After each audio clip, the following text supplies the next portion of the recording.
Okay, guys. Well, first of all, I want to introduce you to Christina. Everyone grab your teas.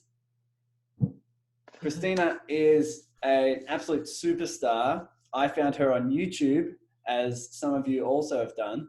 I'm not too sure when you started your YouTube channel, but it's just blowing up, over 120,000 subscribers. And as your stats say, about 10,000 new subscribers every month. That's not what you're on here for. You're on here because of the content that's in your page and in your channel. Christina basically has a super skill in helping people transition through their spiritual journey, and especially through those harsh emotions and all those things that come along with your spiritual journey and your spiritual growth, and helping you find your calling and live your passion, and all those things that also come up when you're trying to live the best life you can. And so everyone on here is business owners, or at least in the business world in some way. And a lot of people are affected by the randomness, the chaos, the journey that we're all going on together in terms of this coronavirus. And so I thought it would be awesome for Christina to jump on and share a little bit about what she's been doing, who she is, what she is, and we can basically go through a conversation of how to find your calling through this chaos, because so many people are asking, what does this mean? What do I do next? What does this mean for my business? And a lot of you are asking, okay, what's the opportunity here? What can I learn about myself? What does this mean deeply? And what does this mean in terms of moving forward? How can I move forward in the best way that's to do with my growth? And so I knew Christina was going to be the perfect person, because she's been working with me. I've been jumping on calls with her, and she's been coaching me through a lot of the transition that I've been doing through allowing my feminine, through spiritual teachers of Taoism. She recommended this book for me. I was already studying the Tao Te Ching and Taoism and ancient wisdom, and she recommended this book, which is Change Your Thoughts, Change Your Life, which is Wayne Dyer, who's living the Tao for a year. And everything in there has just resonated with me at such a deep level. It's definitely on path with where I'm at in my journey and my growth. And so Christina's been a huge help in helping me understand a lot of different things moving forward, and recognize some patterns within me that I didn't recognize within myself. So she's the go-to expert when it comes to learning about how to transition through this uncomfortable phase of learning and on your spiritual growth. So Christina, welcome, first of all. I'd love it if you just for a minute, just to explain a little bit about what you do, how you do it, and why it is you're on this journey. Yeah. Hello, everybody. Thanks, Tyson. So I'm a life coach, a spiritual teacher. I specialize really in the heart. So my coaching specialty is really heart-based. And I guess I've developed this expertise. I use air quotes because, we're never experts in anything really. We're always learning and on the path.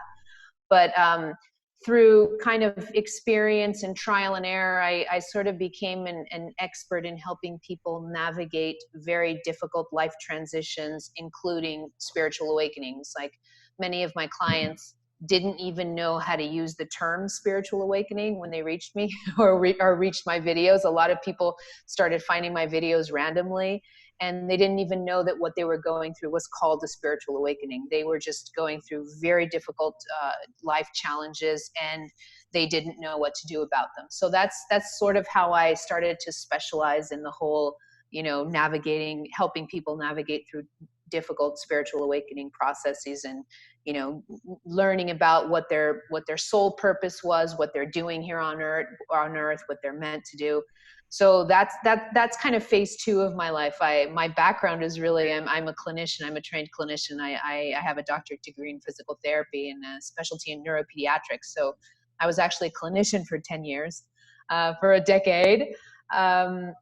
So I was very science-based. And then, just like so many of my clients, my life sort of fell apart. And so at that moment, I decided, wait a minute, I've been living my life a certain way and things haven't worked out so well. So now it's time to try something else. And so that's basically how I went from being a clinician to a life coach. And, you know, I myself went through a very difficult spiritual awakening. And so that pretty much all of my experience is what I use in my teachings and in helping clients is basically just helping them go through a lot of the same things I went through. So YouTube has been a really fundamental part of that. I started YouTube in 2014, but I started, as pretty much my whole business, I started it intuitively, didn't even know it was going to lead to a business. But sometimes, you know, the best things come out of unexpected, unexpected twists and turns. So I started my YouTube channel in 2014 just on an intuition that I had to put out weekly videos for people. But I didn't even have a website. I don't think I had even started coaching yet. Maybe I had started coaching, but it was just like in the beginning, I didn't even consider it a business. And it was just on this intuition. I had no idea. I had no idea about video, audio. I had no idea how to make videos. So I had to learn everything from scratch. And, you know, it was wild because I did videos for 4 years with like nothing happening in my channel. You know, I think I had like a couple thousand subscribers for 4 years. And then it was really, things really took off last year, beginning in 2019. I started the year with like 8,000 subscribers and I ended with 100,000. And it's just been, you know, everything just really multiplying very quickly and expanding very quickly. So that's a little bit in a nutshell. That's awesome. How I got here, how you found me. Yeah. Yeah. And I think you tapped into something that a lot of people will be feeling right now. And that is that they're feeling these, you know, different patterns coming up, and some things that I've been talking about in the podcast and some things I've been talking about on the group coaching calls, things like that, is that when you feel these uncomfortable emotions due to the external circumstances, it's generally the opportunity to look at the sides of us that we haven't had to look at before.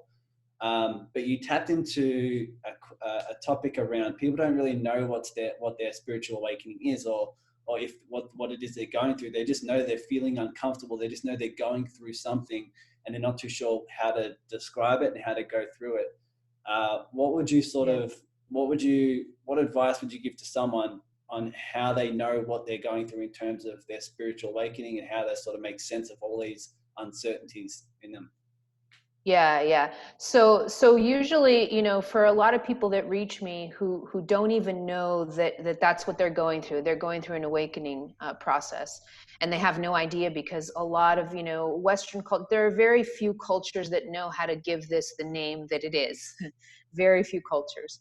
And, you know, especially in the Western world, and we're just very, we're very focused on the mind, and we've lost a lot of our traditions in terms of whether it be native First People traditions, shamanic traditions. We've lost a lot of that, and so we've become very disconnected from the cycles of nature, from just nature itself. And the moment that we became disconnected from nature, we became disconnected from ourselves. And so a lot of us have just been living very robotic lives, and we just do kind of, you know, what we're supposed to do, what our society tells us, what culture tells us.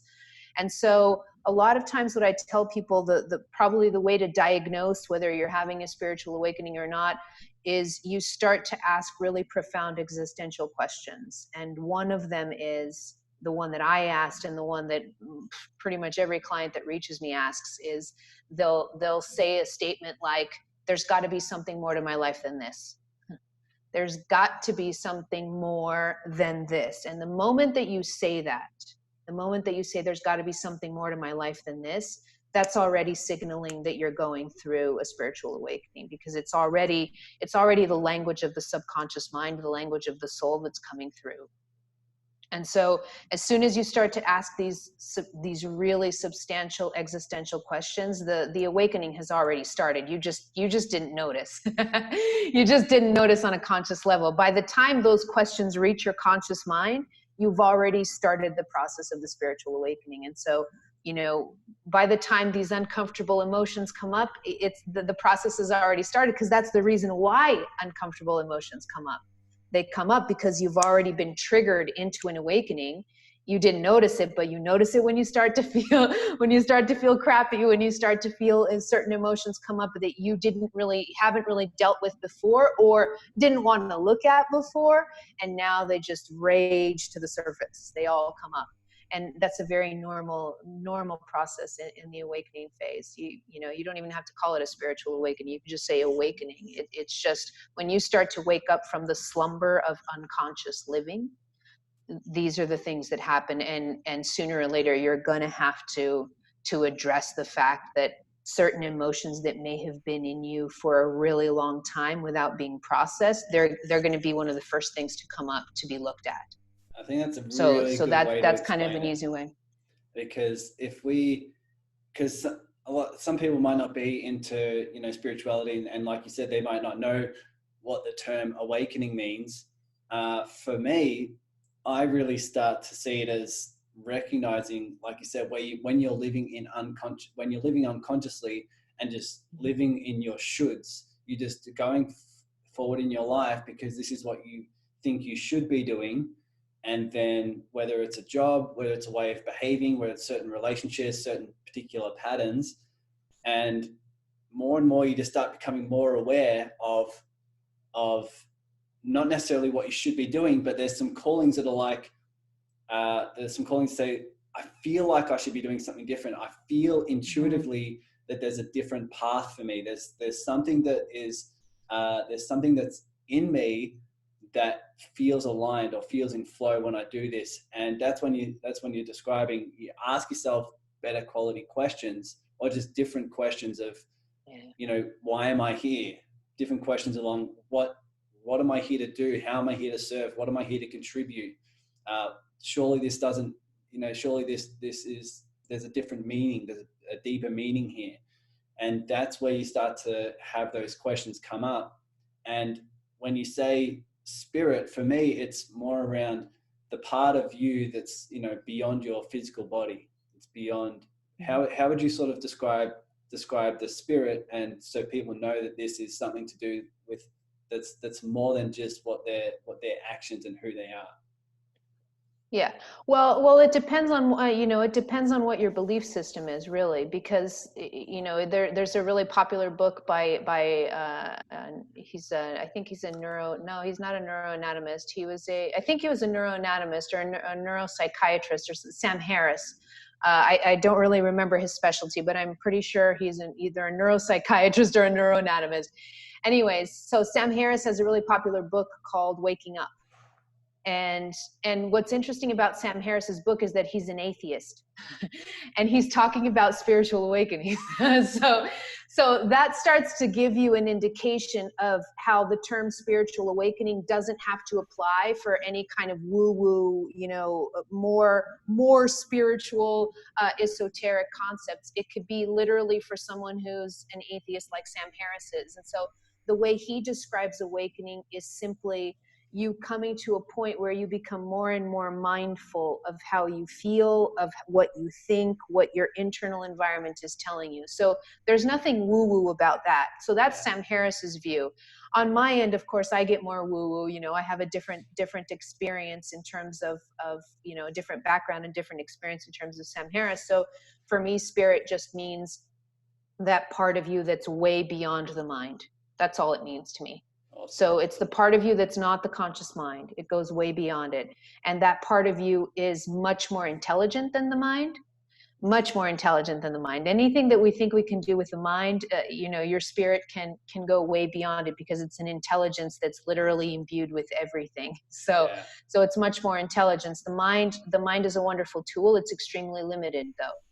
So that's, that's how I define spirit, is just basically the part of you beyond conscious reasoning, beyond mind. Beautiful. Let's get some, first of all, make sure if everyone who's watching and tuning in, make sure your chat's set to all panelists and attendees, so that everyone can see. But I love it if you guys maybe type in one, if you're starting to ask yourself these questions, if you're starting to ask yourself these different quality questions of, why am I here? Surely this doesn't mean everything. What am I here to do? How am I here to contribute? Is this type of question resonating with you guys in terms of where you're at? So you have Michelle, Andrea, Barbara, Illy, Kimberly saying she loves Sam. Renison saying went through it and keep going through it. Irina, yes, totally resonates. Awesome. Perfect. So I think it would be really cool to take this conversation in the direction of everyone here, because if you're going through some uncomfortable emotions, if you're going through uncertainty, if there's chaos in the world that's happening externally and everyone else is freaking out, in terms of our growth, in terms of our spiritual growth, what would you say the first step is in terms of understanding these emotions, what we're going through, and how we can use this opportunity for our spiritual awakening, for our spiritual growth moving forward? Yeah. So what's going on in the world right now is you know, it's scary to a lot of us, and it's very normal for us to feel things like fear and anxiety and all of these different emotions. It's part of being human. But what this virus is doing, you know, I'm a very, very big fan of Taoism. And I think that, you know, that book that I recommended for you, Tyson, is it just comes from my extreme, you know, just love of Taoism, because the Taoist tradition is probably the tradition in the world. Yeah, there you go. The Taoist tradition is probably the tradition in the world that most understands the cycles of nature, aside from shamanic traditions. But shamanic traditions, they don't tend to write things down, so they don't write books. Shamanic tradition is based on passing on information from you know, shaman to apprentice to apprentice to apprentice. So, you know, first peoples of the world tend to pass their knowledge down through word of mouth. They don't write a lot. And so what Taoism does is it's given us a written record of you know, Taoist philosophy and how they think. And Taoism to me is perfect because they're constantly learning about the cycles of nature.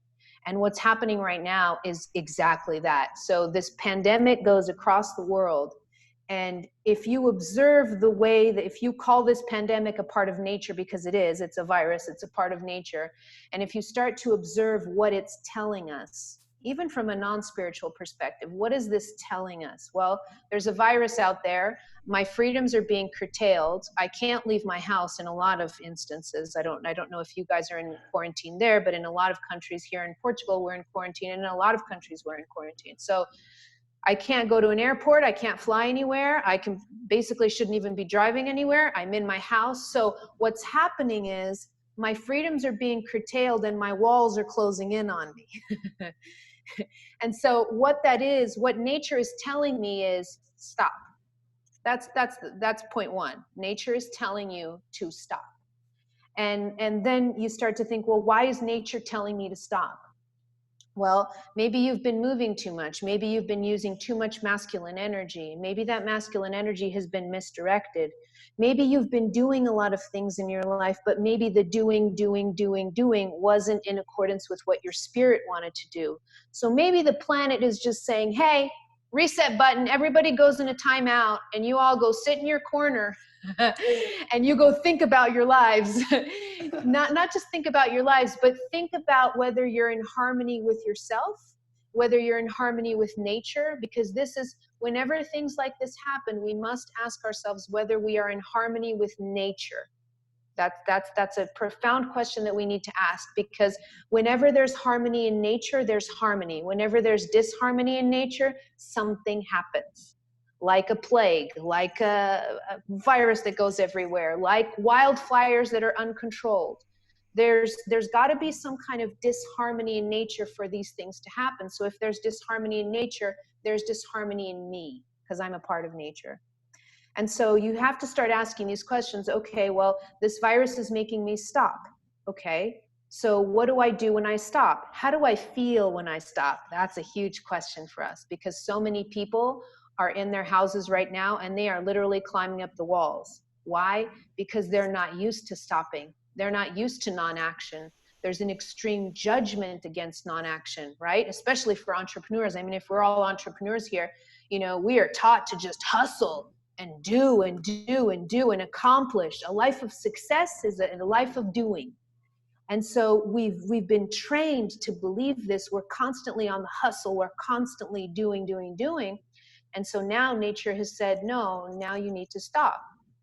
And so in this moment, that's when we need to start working with what we have in front of us. There's no point in trying to climb up the walls. There's no point in fighting against. That's another thing that Taoism talks a lot about, is the concept of, they call it wu wei. Wu wei means to go with the flow of life. And so if you're sitting at home right now and you're climbing up the walls and you're trying to figure out, a checklist for your business and what you're going to do and making plans and all these things, you're not using the energy properly. You're going against the grain of the energy, because the energy is asking you to stop. And so this is what we're working with. And it's not easy, because the majority of us in the world, whether we're women or men, we're masculine dominant in our energy. And that means we're doers. We do more than we are in a state of non-action. And so right now, and I've been saying this to clients a lot, I've been sharing this with my personal clients, the people who master this energy that we're in right now, the people who master its particularities, because this is a feminine dominant energy that's on the planet right now. The energy that closes the walls on you and makes you stop is a feminine energy. And so I've been telling my clients, guys, if you master this energy right now, when this pandemic ends, you're going to be out of the gates, and you're going to be accomplishing a lot in the world, and you're going to be on track with your soul mission and with what your inner being, with what your real self wants to do.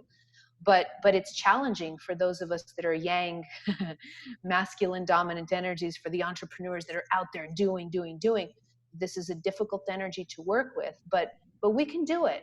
We could do it. Totally. And this is why I've been describing my decision of sitting down and sitting for 6 hours when I started my extended meditation journey. When I sat down for 6 hours in one day, just in silence. The reason why I felt pulled to do that is because I was freaking out about doing that. And what Christine is saying is, it's such a huge calling for us right now. Nature's telling us to slow down. Nature's telling us to stop and look in, and to move from more of a masculine dominated energy to a feminine. And if that's hard for you, that's probably why you should do it, because it's what will come up are our patterns that we have been avoiding by taking action. Would you agree? Mm-hmm. Yeah, so totally. And just to add something here, Tyson, too, to that, when you get through the uncomfortable feelings that come up, when you get through asking those questions, and specifically asking, because anytime that there's a resistance to sit, anytime that there's a resistance for non-action, and you don't have to meditate, not everybody's a meditator, but just asking yourself, can I sit on the couch and just contemplate for a little while? Am I able to do that? It doesn't have to be meditation, but am I able to just sit with myself? Can I put my phone down, and can I sit with myself just contemplating my life? And if this is difficult for you to do, then you know right away that you have issues to resolve within you. Because if I didn't have anything within me that I was unwilling to see, I wouldn't have a problem sitting down. I wouldn't have a problem stopping. Yeah. I wouldn't have a problem being with myself. So the moment that I feel uncomfortable is because there are issues to resolve within me, within myself. But there's another piece to the puzzle too that happens in these moments. And this is where the gold mine is for entrepreneurs who know how to work with this energy. When I get through working with my own inner emotions and how uncomfortable they are sometimes, and whether I have stuff from the past that needs to be healed, whether I'm in alignment with what my soul wants to do or what my spirit wants to do, then we have really important questions coming up, which is, what do I want to do with my life? What would be in alignment with me? How do I want to move forward? How do I want to serve? Because, to me, that is the top question that an entrepreneur should ask in this new energy and moving forward. It's not how can I make money? It's not how can I build an empire? It's how may I serve? That's the number one question of the new era entrepreneur, the heart-centered entrepreneur. And the heart-centered entrepreneur is the future of this planet. So we're finished. It may not seem on the outside, but we are finished with the types of entrepreneurs that pillage, that destroy nature, that just make money for stockholders. We're finishing with that. And now we're coming in more to an era where people who are going to make a lot of money are the people that are serving the most. And so those questions come up, and you get a lot of answers around that by being in this state of non-action. You can't find these answers. You can't find how you may serve. You can't find these answers unless you stop. There's no way, because you need that silence. You need that time. You need a little bit of space in your head to get to these answers. So that was something I wanted to add too. Yeah. And how opposite is that to what we're generally taught, and what the general energy of what an entrepreneur is about? And that's what I find is a huge shift now. And that's why I feel called, and I'm feeling pulled in my recent journey to share ancient wisdom into the modern day business. And to bring things like Taoism and Buddhism and everything like that. And it's sort of like chapter 15, I believe, of the Tao is all about living an unhurried life. It's all about deeper levels of stop and reflect and go within and trust and flow with nature and trust that whatever unfolds is meant to unfold, right? And just have this deeper level of guidance. Mm-hmm. And what I found is that there's so much more that flows out of you when you tap into that energy. Like before this call, I generally send out a lot of messages to remind people of the call and stuff like that. And even an hour before this call, I'm like, you know what? I'll send a few messages to the groups and stuff like that and have a few reminders. But I'm just going to sit. I just sat and I observed my garden out here, and I just sat with it, and I felt. I said, you know what? How may I serve? I asked my heart, how may I serve? And the answer was relax. The answer was just relax. Who's going to show up is meant to show up. The energy you present is meant to be there. The value will be there if you are present, if what's flowing out of you is from your heart. So just sit with it, tap into it. And that's just been an energy shift for me in the last few months, just in terms of what to do in my business. And so I know a lot of business owners are asking me the question, oh my God, with this pandemic, what do I do? What do I do with my business? What decisions do I make with my pricing? What decisions do I make with my marketing? What strategies are going to work the best? All these different things. And it comes back to the question that you're asking is, how may I serve? And to ask that deeply and to find those deep answers, it's to stop and go within. Would you agree? Yeah, totally. And what's interesting, because I just saw a comment. I think it was I'm looking at the comments to see what questions are coming up and all that. And there's a comment here. I think it's Illy. I think the name is Illy. Yeah. Seems like a nonprofit mindset. So I wanna go over that. That's a great point that I want to address. So when we start talking about this new way of doing business, a lot of times, and it may seem counterintuitive, and it may seem like, like this comment, seems like a nonprofit mindset. It's not at all, because what's happening is when you begin to ask the question, how may I serve? And you start to use your strengths and your skills to serve the public, or to serve an audience, to serve in whatever capacity is right for you, you make so much more money than if you were trying to chase money, which is really interesting. And a lot of things that are happening. So this isn't a nonprofit mindset at all. This is a mindset of aligning your business with what your soul is meant to do. And when you align your business with what your soul is meant to do, you're going to make a lot more money than if you didn't. I mean, I'm making a lot more money than I ever had as a clinician, and I was making a pretty good living as a clinician. So once I shifted my business into being something more centered with what I was really supposed to be doing here on earth, everything changed for me. But the other point that I want to bring up is we are trained, and this is what's hard for us a lot of times. We are trained to believe that money comes through hard work, that we must constantly be hustling in order to make money. So we're programmed to believe that money comes through hard work, and we're programmed with a bunch of different beliefs, whether it's the belief from all over the world. Every culture in one way or another, every language has this belief: money doesn't grow on trees. No matter what country you come from, everyone has always heard a variation of that. What does that mean? Money doesn't grow on trees. It means you got to go out there and you got to fight for it. Got to work hard.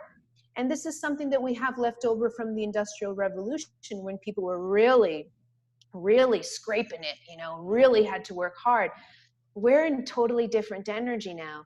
And so what's happening now is, when you learn how to tap into the new levels of consciousness that are here, you end up making a lot more money than you were before. And here's the thing: you make it with a lot more flow, without having to kill yourself, without having to stress out, without having to overwork, without having a nervous breakdown. So you can do all of this and still be abundant and still be wealthy, but you're doing it with totally different energy, and you're doing it without the hustle that we're trained to believe is what a successful entrepreneur is supposed to be like.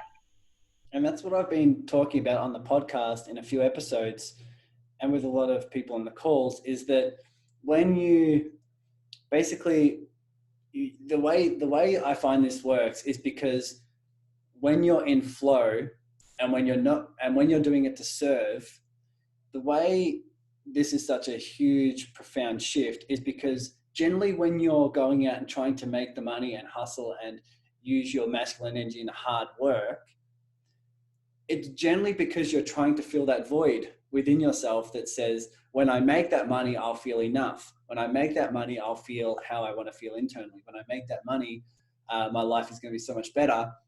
But when you stop and you actually do the inner work, and you actually feel, you work through these things that are coming up, the reason why I feel drawn to serve so much, and the reason why I now am feeling more and more aligned with it, is because I don't feel like I need money in order to feel enough. I don't feel like I need a huge audience and massive external success for me to live a fulfilled life, because I've sat with this for 2 hours a day in silence and just felt it, and just been with it. And therefore what comes up is serve, is make a difference, is be an example, is all these things my heart's telling me. And then I make the money and the growth of the group and everything like that just as a byproduct. And so that's why I'm finding it's such a huge shift. And like a lot of people might sort of have this as a bit of a conflict within their beliefs. And I believe that the masculine hard work and hustle was in our expansion. It used to be in our expansion, where it was leading to more results. What I find now, and a lot of you can start to feel the shift, is that actually the more hard I work, the more I feel like I'm in conflict with myself.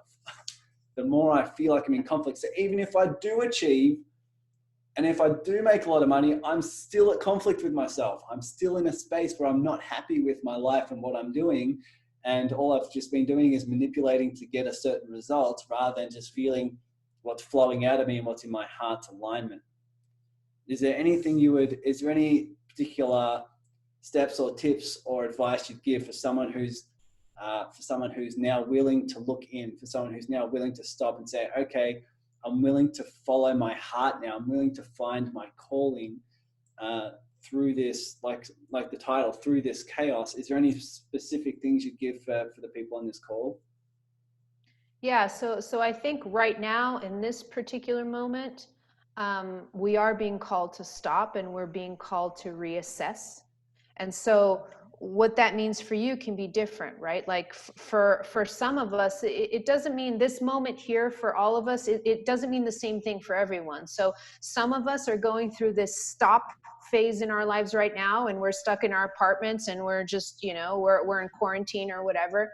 But some of us, we're on our soul path already. And so what this is called for people who are already on their soul path, who have soul-centered business, or who have their heart-centered business, who are on their path and have done that work, the questions for those people are a little bit different, or for those entrepreneurs are a little bit different. This is just a check-in point for those people. So this is, am I aligned? I'm just going to check in. Has what I've been doing in my business right now, is it aligned with me? So it's a little bit of a check-in for the people who have already done the work and already started on their kind of heart-centered business. For the people who haven't, for the people who've been hustling and then suddenly they have to stop, that's a different level of work. So now you have to start with earlier questions. So am I doing what I love? That's always a great question to start with. Am I doing what I love?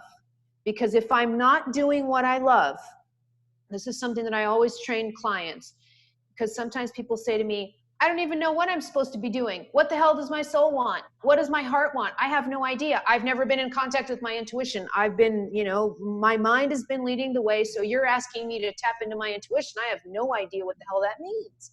And so a lot of times we start with basic questions. And the first basic question that I start when training intuition is, am I doing what I love?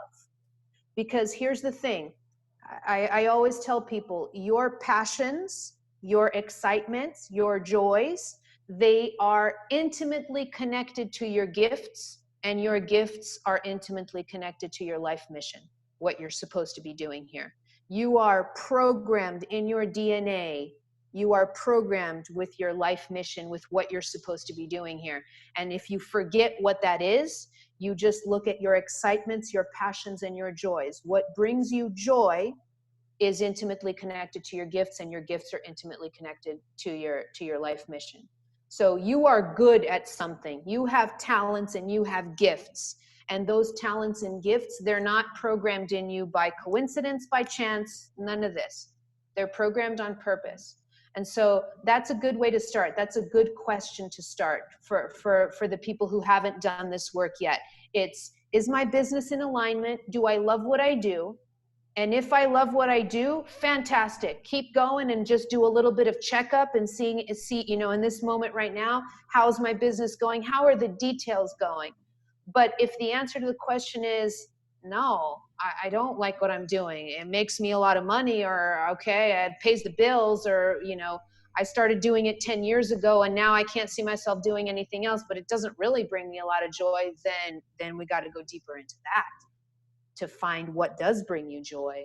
What does bring you joy? So that's the first question that I always ask when working with intuition with people that are really new in getting to know their intuition. Awesome. And so there's a lot of questions coming in, and I haven't been able to check in on a lot of them. Maybe after this, because we generally do a post in the group, maybe after this, people will be able to say their biggest takeaways, and also give some questions that we're not able to answer. But one thing that Kelly said is something that I get a lot as well, is that people say, well, what I love doing is hanging out with my mates. What I love doing is going to the beach. What I love doing is whatever. What would you say to someone that's just like, well, what I enjoy is something that just feels so, there can't possibly be a path here. What advice would you give to those people? Yeah, so superficially, it may seem like, someone can say, oh, I just like, hanging out with my friends and doing nothing really. That's my passion, is doing nothing. But that's not really true. That's superficially true. Because underneath that, there's a level, you go a level down, and you're going to find that in all of us, there's this programming, or this compass in all of us. There's a compass in us that knows that we have gifts and talents that are useful to ourselves and to others.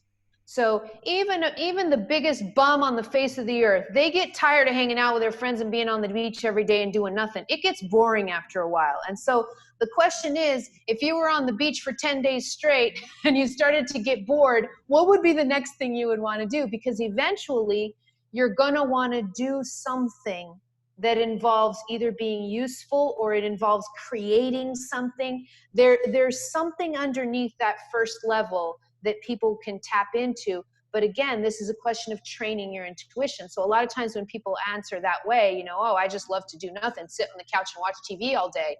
No, that's not really true. It's because you're not in contact with your intuition. But once you get in contact with your intuition, you're going to find certain passions that are at the same time passions for you, and they're also very useful in a certain way, whether it's being useful for yourself and for the people around you. There's a usefulness in some things that you enjoy, and that's where your gold mine is. That's cool. That's so cool. That's I think this is a huge topic. I want to talk about more about this, and maybe do it in some other avenue. But it's learning the difference. For me, it was really learning the difference between when you say what are your interests, what do you love doing. It's really a difference between what does your head want and what does your heart want. What does your heart feel interest in? Because you could enjoy the beach, but you can enjoy the beach because you're avoiding yourself, or you could enjoy the beach because you're like, nature speaks to me, right? Nature, this isn't me. I get sunburn all the time, so I don't go to the beach. But when you're in your heart, and you're like, the ocean or nature or the animals speak to me here. You can feel it. You can feel when the beach is a calling to you, not from here, but from here. And so it's the exact same with when you're on your path, when you're on your journey, like, what is my interest? What do I love doing? Doing the stopping and looking in and speaking to your heart and listening to your intuition will give you the deep answers to what you're good at, what your interests are. Like for these calls, for the group coaching calls every week where we talk about this, I always say, I'm like, I would be doing this if none of you were here. I would still be doing this, talking about this stuff, because in my meditation, out of a 2-hour meditation, I'm like, oh my God, what if I just talk to them and just coach on whatever's flowing out of me? And so I'm doing it for me. I'm really doing it for me. It's my flow. This is what I love. And if other people benefit as a byproduct, that's awesome. But when you tap into your intuition, like you said, we all have a flow that wants to serve. We all have a purpose that is here to create or serve or make a difference.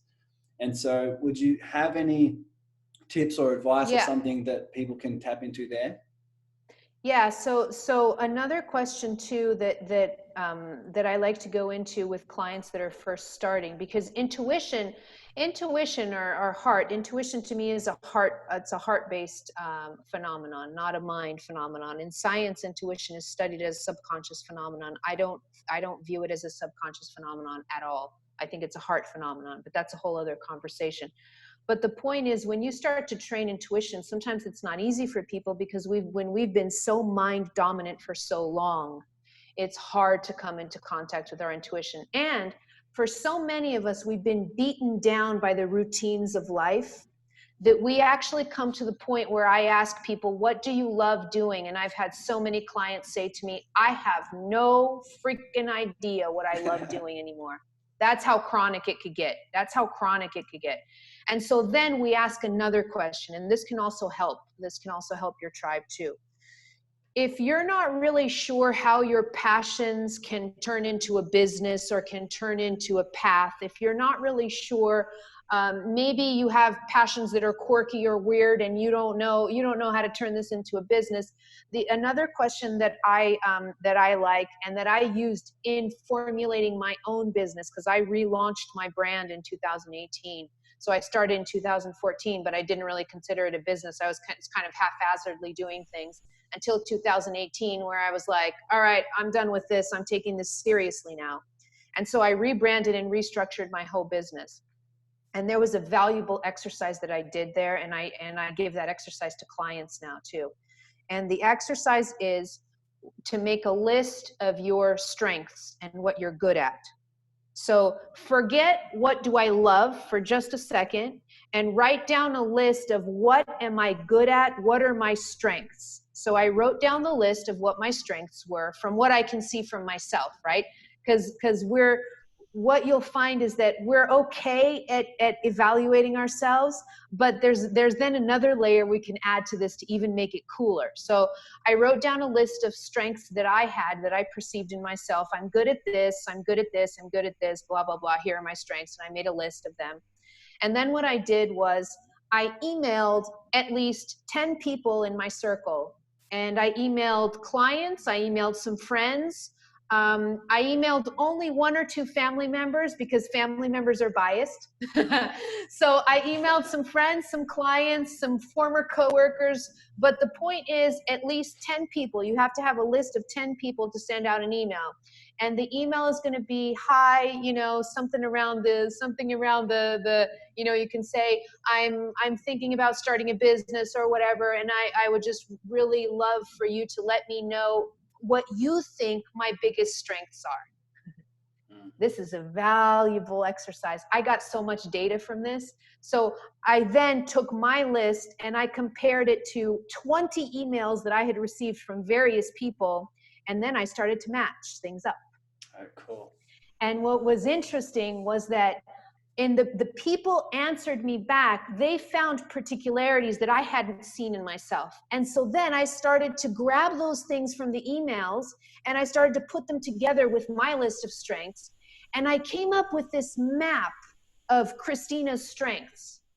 And as soon as I tapped into my strengths, I then knew right away how I could serve. Because I was getting this data from people. People were telling me that this is how they saw me. And so once I connected those dots, I knew how I could serve. So for example, one of the key things people said to me over and over and over and over in emails was, you have an ability to communicate complex issues and break them down into a very structured way for people to understand. Well, guess what? Guess what I did with that? If you'll notice, if you watch my older videos, they have nothing to do with my newer videos. I restructured my entire YouTube channel playing on those strengths that people had shared with me. And so if you watch a video of mine now, you'll see it's structured, it's to the point. I break complex topics down into simple bite sizes for people to understand better. And I did that because of the feedback that I received from people. And what's interesting is that I did that, and that just excited me more and more and more. I started to just get so excited and joyful with all of this different learning about myself and learning how I could take those strengths and serve with them, created a lot of passion in me. So this is a great exercise that I use with clients a lot, especially when they're just starting out and they're trying to figure out A, what their passions are, B, what they're good at, and C, how to turn that into a business. So this may be a simple exercise, but it's very valuable for you guys too. Jeez, that's cool. And so everyone who loves the Connect, Contribute, Collaborate group or watches my content or listens to the podcast, send me a message, please, and let me know what my strengths are. Let me know what I'm good at. I don't really ask a lot for feedback, so I think I should do that more often. But a lot of things that are coming towards me in terms of people who are listening to the podcast and they just reach out and they just give me some feedback just randomly. They say, you have a really calm voice and you have authenticity and everything like that. But similar to what you're saying, people throughout my business journey have always said, man, you're an awesome connector. You love connecting people. And I'm like, man, that's my flow. That feels awesome. And people say, man, you're just authentic. You can bring spirituality like you bring spirituality and break it down into easy steps and easy to understand concepts. All these different things. People say you can feel, they can sense the care, the genuine care I have for them. All these different qualities that were just feedback, and I've never really asked for it. So here's my invitation. But it's good. It's good to ask for it. Yeah, it's good to ask for it, because then what happens is, again, receiving feedback, constructive feedback, right? Constructive feedback. Not destructive feedback. We've all received, if you're on YouTube, you've definitely received that because, there's just there are a lot of trolls out there too. But what I mean is constructive feedback, where people are really looking in on you and they're giving you, tidbits on what your strengths are and how they see you, because you'll know right away that those strengths are connected to your gifts and your talents, right? Because otherwise people wouldn't be saying that. Hey, you know, Tyson, you're really good at connecting people. You're really good at networking. Well, okay, wait a minute. If people keep repeating that I'm good at that, then that must be a tool that I have in my toolbox, and that tool must be valuable. So, okay, that tool is going to make up your whole life mission, because you have a bunch of different gifts that all come together to create the tapestry of what you're supposed to be doing here. And so it makes it much easier when you go through this type of exercise. It's much more clear than just saying, oh, sit down in meditation and ask your intuition what you're supposed to be doing here. That's difficult if you're just starting to work with intuition, right? Gotcha. And so these practical steps were valuable for me in constructing my business. And it's really the reason that we're here today, because it wasn't until 2018, again, like 2,000 subscribers on my YouTube channel, you know, a few coaching clients, but nothing of the, you know, what I have now. In 2018, I launched my website. I filled out my retreats. It's my highest end product. I filled them out without having a website working. And it was literally because when I understood what my strengths were, and when I understood how I could better serve, immediately everything exploded in my business. It really did. It has been an exponential explosion in my business. And it was really from doing simple things. Of course, it's more complex than that, because, you know, then you have to get into, you know, more structured business components to this. But the basis of it, the basis of my business has always been matching my strengths with serving others. Matching my strengths with other people's pain points. If you match your strengths with your audience's pain points, you're going to make a lot of money. No question. No question. So that's awesome. Kind of how I've gotten here. So this is this is the answer that everyone's been sort of looking for. It's in this. It's like, first of all, step number one is to stop. This is what nature's telling us. This is the energy on the planet, and the consciousness is shifting. We're now looking inward. We're now, you know, we're now being shown that we can stop, and that we can actually look in, and look at the sides of us that we've been avoiding by having an over-dominated masculine energy. And then while you're in, you can ask yourself these quality questions. It's like, if you can't really tap into intuition, ask yourself these questions, like, where are my interests? What am I good at? What are my strengths? Right? That's something you can not only tap into deeply, but if you struggle with that, you can ask other people. You can ask yourself, even on a surface level. That'll help you dive in deeper. That'll lead you to your gifts, right? That'll definitely lead you to your gifts, because you're, like you said, we all have this sort of innate blueprint, this innate sort of intuition and guidance of what we're good at. And when we look at our strengths, when we look at what we're good at, look at what we love, how that leads to our gifts, that will be tied in some way into how you may serve, into how you are here to contribute, and how you can create, how you can be an example. And so that in and of itself, that's the starting point, right? Yeah. Yeah. If you do that deeply, that's really tying into this question of, how do I find my purpose? How do I find my calling within this chaos? I know we need to wrap up because you need to go to bed, but is there anything else you would like to end this call on in terms of particular tips or what's coming up for you? And then what we'll do is, you guys can look up Christina Lopes on YouTube. While you're talking, I'll put a link in the chat for people, so they can find your YouTube channel. But but in particular, and we'll do the post so that people's questions here can get answered, and Christina can know your takeaway. So I'll put that post up. But is there any particular thing that you would say for someone who's going through this, who's deeply going into their intuition? Is there other pieces of wisdom, other things that people might not know, whether it's Taoism or something like that you've implemented from 2014 or 2018 when you made the shift? Is there anything in particular that goes sort of against the grain here that some people can have as a bit of a reframe that you've implemented in your life? Yeah, so I can think of a book that was really life altering for me, and that really started me on the path of. Sorry, sorry, I thought I heard you talking. No, that was just my video. Yeah. So there's a book that I would highly recommend, and it's called The Surrender Experiment by Michael Singer. And if you've never heard of that book changed my life, and it changed kind of my outlook of how to live my life mission. So that's one place to start too, because when you read that book, you're really going to understand how you can build a life that goes way beyond your wildest dreams, including a business, because that's what happens in this book. And you can do it in a completely different way from what we're used to doing. The other thing that I would probably add, since I'm talking mostly to entrepreneurs, right? I'm talking mostly to business owners.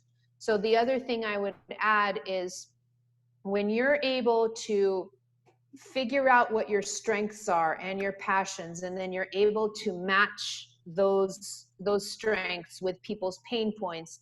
The other thing that really shifted my business for me was, I then figured out what my audience thought, what they felt, what they believed. So I basically got into their head, and I learned about my audience. I learned about my customer in a way that was, I'm very structured in my thinking. If you've seen my videos, very structured in my thinking. So as soon as I figured out that my strengths could solve certain pain points, I then went out in the world and I basically interviewed dozens of people. I did market surveys. I sent out a bunch of different things.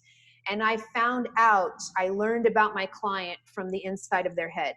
And so as soon as I started making videos and writing blog posts and writing social media posts, everything that I write, I'm writing to one specific person. It's my customer avatar, that I know exactly who this person is. I know her better than herself. And so when I speak to her, she immediately gets it. And that's when everything exploded. When you're able to communicate, to message to your audience in that way, then your business takes off, especially if it's an online business. So I would say that's the next phase, is learning how to tailor your messaging to the right person that you are targeting. And that was key for me too. Wow. But these are different phases of, of everyone's journey, right? Depending on where you are right now.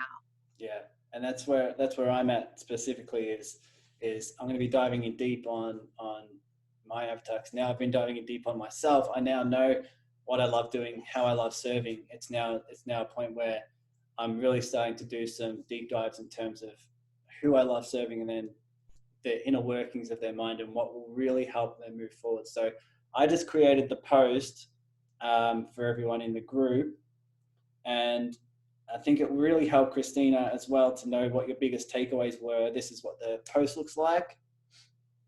Cool.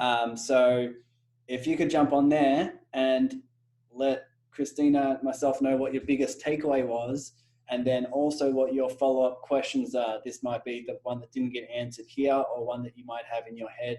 If you can just leave that as a comment, no doubt myself and Christina will jump in there and make sure those are answered. And she'll be able to also see who was on this call. So if you want to connect with her and reach out and add her to your network, definitely do that. It's definitely something that's going to benefit you moving forward. And then I put the link here to her YouTube channel. So check out some of her videos in terms of navigating your way through this spiritual awakening, and make sure you're following your path of purpose and all those really, really cool topics. And yeah, definitely I'll see you guys in the group, and I'll see you on the post. Is there anything else you want to finish up on, Christina? No, it was great connecting with you guys.